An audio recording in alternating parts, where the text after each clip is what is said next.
तो हरियाणा विद्यालय शिक्षा बोर्ड के चेयरमैन डॉक्टर पवन कुमार शर्मा ने जनता टीवी से खास बातचीत की है और इस दौरान उन्होंने नई शिक्षा नीति पर मुगल कंटेंट हटाने और पेपर लीक जैसे अहम मुद्दों पर बात की है।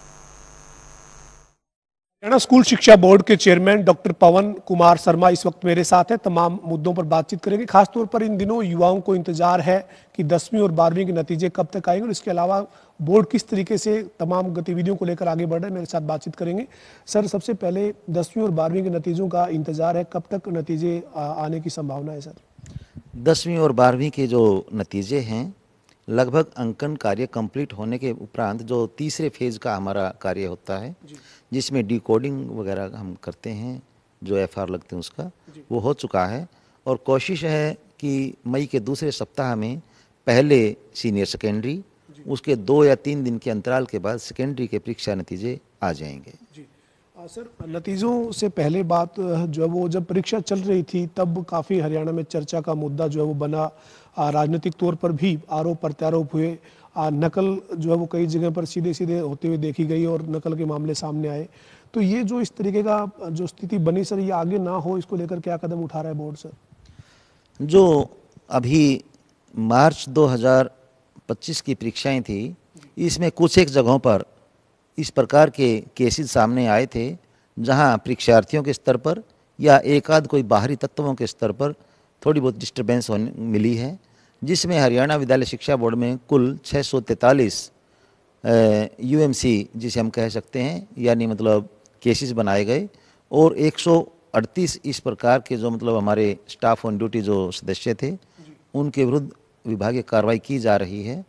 अब जहाँ तक आगे का सवाल है, हरियाणा विद्यालय शिक्षा बोर्ड की कोशिश है कि जो स्टाफ ऑन ड्यूटी है वो सरकारी स्कूलों से लिया जाए, परीक्षा केंद्र भी सरकारी स्कूलों में ही बनाए जाएं, क्योंकि सरकारी जो स्टाफ ड्यूटी पर होगा उसको विभागीय कार्यवाही का भी एक प्रेशर रहता है और जवाबदेही भी उनकी कंपैरेटिवली ज़्यादा बनती है। सर, जो नई शिक्षा नीति है सर, उसको लेकर किस तरीके से बोर्ड ने तैयारी की है? नई शिक्षा नीति को कैसे इम्प्लीमेंट किया जा रहा है और इसको पूरी तरीके से कब तक इम्प्लीमेंट करने के लिए आप तैयार हैं?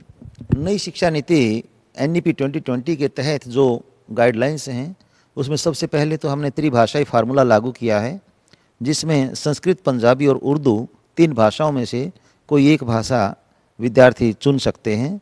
हिंदी और इंग्लिश उनकी कंपलसरी भाषाएं साथ में रहेंगी, जिससे विद्यार्थी को एक एडिशनल भाषा का ज्ञान होगा। इसके साथ साथ जहाँ तक NEP 2020 का सवाल है, इसमें इतिहास की पुस्तकों का हम पहले से संकलन कर चुके हैं, जहाँ पर हरियाणा का और अपने भारत का गौरवशाली इतिहास हम उसमें बच्चों को पढ़ाते हैं। तथा व्यावसायिक शिक्षा पर भी जोर दिया जा रहा है, जिसमें कोशिश है कि आर्टिफिशियल इंटेलिजेंस और रोबोटिक्स को हम हमारे स्कूलों में खास तौर पर 8वीं कक्षा तक लागू करें और हम कोशिश कर रहे हैं कि 2025 में हम इसे लागू कर लेंगे। सर, आपने जो इतिहास की बात की, इन दिनों एक और मुद्दा जो है वो काफ़ी चर्चा में है कि जो मुगलों का इतिहास है वो पढ़ाया जा रहा है और अभी उसको कई जगह से हटा दिया गया है। तो हरियाणा के स्कूलों में इसको लेकर क्या किस तरीके से कदम उठाए जा रहे हैं और क्या इसको पूरे तरीके से हटा लिया जाएगा या किस तरीके से आप आगे बढ़ रहे हैं? बहुत ही अच्छा क्वेश्चन आपने किया है। और जहाँ तक सवाल मुगलों का इतिहास था, उसमें जिस प्रकार से बढ़ा चढ़ा करके मुगल आक्रांताओं के बारे में लिखा गया था, उससे न केवल हमारे विद्यार्थियों की जो साइकोलॉजी थी उस पर असर पड़ता है, क्योंकि वहाँ क्वेश्चन यही राइज हो जाता है, भाई यदि बाहर से आने वाले आक्रांता इतने शक्तिशाली थे, इतने महान थे, तो हमारे जो पूर्वज थे वो क्या थे? तो इसमें बहुत बड़ा एक साइकोलॉजिकल इम्पैक्ट भी विद्यार्थी के मानस पटल पर पड़ता है। और मैं इस बारे में हमारी केंद्र सरकार और राज्य सरकार को बोल के बधाई देना चाहूँगा कि बहुत ही सराहनीय कदम ये उठाया गया है और हम अपने विद्यार्थियों को हमारा जो गौरवशाली इतिहास है, जिसमें छत्रपति शिवाजी, महाराणा प्रताप या हमारे जो युग पुरुष हैं या फिर जैसे महान पुरुष हैं बाबा भीमराव अम्बेडकर, ज्योतिबा फुले जी, तो उनके बारे में जैसे बच्चों को बताया जाता है, तो इससे न केवल उनको प्रेरणा मिलेगी बल्कि उनका आत्मविश्वास भी बढ़ेगा कि हमारे जो पूर्वज थे वो किस प्रकार कितने विद्वान थे और कितना उनका अपना एक महत्व समाज के प्रति रहा है। तो ये NCERT की किताबों में से अब मुगलों का जो इतिहास है उसको हटाया गया, तो उसकी जगह नया इतिहास के तौर पर को इंट्रोड्यूस किया गया सर? कि किन किन विषयों में क्या क्या आप जो है वो पढ़ाने जा रहे हैं? कुछ आपने सुझाव दिए हो जिसके ऊपर इम्प्लीमेंटेशन हुआ हो?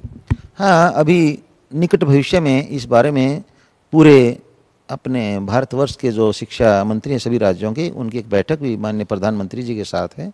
इसमें खास तौर पर इस प्रकार का जो महिमा मंडन किया गया था आक्रांताओं के बारे में, वो काफ़ी हद तक जो पॉइंट्स हैं हटा दिए गए हैं एनसीईआरटी की पुस्तकों से भी। और जो क्षेत्रीय महापुरुष हैं खास तौर पर उसमें ऑप्शन ये दिया गया है कि सभी राज्य अपने जो स्तर के क्षेत्रीय महापुरुष हैं उनको भी इतिहास में शामिल करें, ताकि बच्चों को अपने पूर्वजों के बारे में ज्ञान हो। सर, अंतिम सवाल है, स्कूल शिक्षा बोर्ड की और क्या किस तरीके की तैयारी है और बेहतर स्कूलों में शिक्षा व्यवस्था को बनाने के लिए? हम कोशिश कर रहे हैं कि जैसे व्यावसायिक शिक्षा पर आज के दिन ज़्यादा जोर दिया जाता है कि आर्टिफिशियल इंटेलिजेंस और रोबोटिक्स के बारे में स्कूल्स में हम इस प्रकार की लैब इस्टेब्लिश करवाएं, जहां बच्चों को कुछ थोड़ा व्यावसायिक ज्ञान हो, जिसमें आर्टिफिशियल इंटेलिजेंस है, रोबोटिक्स है, या विज्ञान से या तकनीकी से संबंधित दूसरी जो क्रियाएं हैं उनको हम बच्चों को, जैसे एक सेंटेंस हम आमतौर पर यूज़ करते हैं कि लर्निंग बाय डूइंग, हम उसके ऊपर कार्य कर रहे हैं। बहुत शुक्रिया सर। हमारे साथ हरियाणा विद्यालय शिक्षा बोर्ड के चेयरमैन डॉक्टर पवन कुमार शर्मा थे, जिन्होंने नई शिक्षा नीति को लागू करने के लिए जो कदम उठाए जा रहे हैं उसकी जानकारी दी। उनका यही कहना है कि 2025 तक जो है वो इसमें पूरी जो शिक्षा नीति के जो पॉइंट्स हैं उनको चरणबद्ध तरीके से लागू किया जा रहा है। इसके साथ साथ नकल को रोकने के लिए उनका ये मानना है कि हरियाणा के सरकारी स्कूलों में ही परीक्षा केंद्र बनाए जाए, इसके ऊपर बोर्ड काम कर रहा है। वीडियो जर्नलिस्ट विजेंद्र सिंह के साथ पवन सिंह और जनता टीवी, चंडीगढ़।